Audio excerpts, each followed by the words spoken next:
I'm here with Peter Keeley from the National Coal Miners Group, and he's going to talk us through the ongoing struggle for compensation for miners.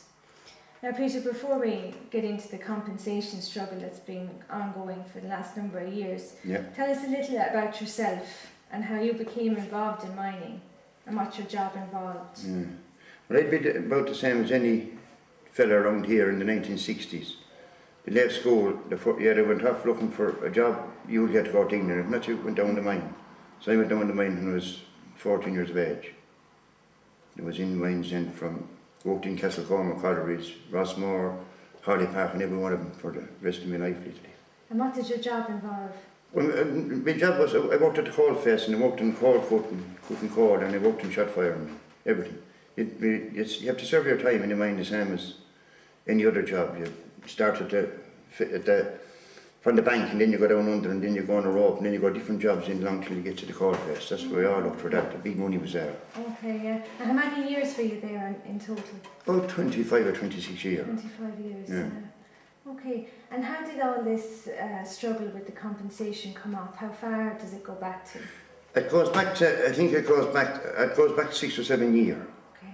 The first meetings, I think, was with Bertie Ahern, and there was promises given then, and promises, and literally the Leinster Coalfield joined it, and then Origna joined for to get into one group for to do it, because we're have to count up every year we go up. The last time we went up there was 57 men less.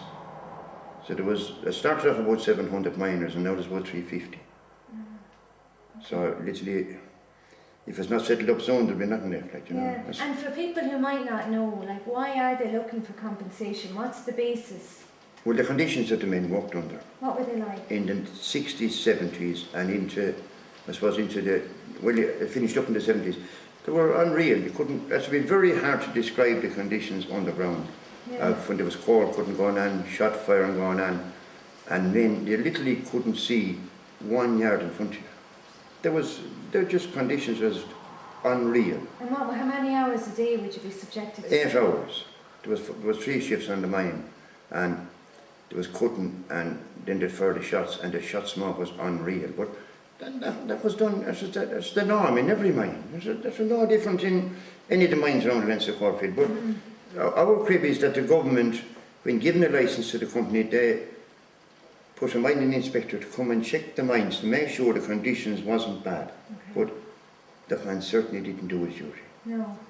And what are the effects as a result of that? And the effects is as men as normal corny horses, they can't breathe, and their lungs is what we call black lung. Black lung? They're suffering from black lung. They couldn't walk 10 yards. Really? Yeah. Unreal. They can't sleep in the night. There's a terrace up here from me, and anyone can prove this. There was 14 men living in that terrace, and 12 of them worked in the mine, and there was 12 widows in it for nearly 30 years after. My job was bringing bottles of oxygen from Port Leash to these men, and I can still see them sitting in the door, and they couldn't lie down in the night. They had to sit up all night, and you could hear them wheezing, and they were literally praying to die. They were praying to die. I listened to them, I talked to them, and that was my man. And there was 2 men working in, one was working DSB, one was driving a lorry, and they were in for maybe 25, 30 years after. All the men died. I've seen so many men died with most of their hair black. 40, 39, 40, 42, 43. Now, everything changed in the late 70s because, believe it or not, plastic piping came in. And you could take a pipe in along the road and turn a fan upon it. But in them days there was no plastic pipe, there was nothing. So there was no air in it. But the inspector of mines came to the mine to check it. But he never came down. And if he did come down for Monday morning, we seen him coming down between 8 and 9, and before anyone would start work, because when you go down in the mine, you might have to walk 3 miles underground before you get to the face.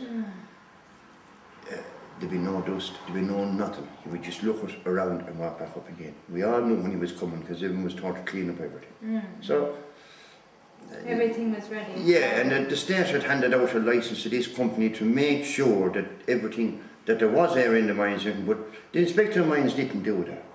Now, and when did you begin discussions with the government? About 04 they started discussions with the government looking for compensation, because they got it in England, they got compensation, They got it in France, Germany, they got it in every other country, Yeah. but they got nothing in Ireland.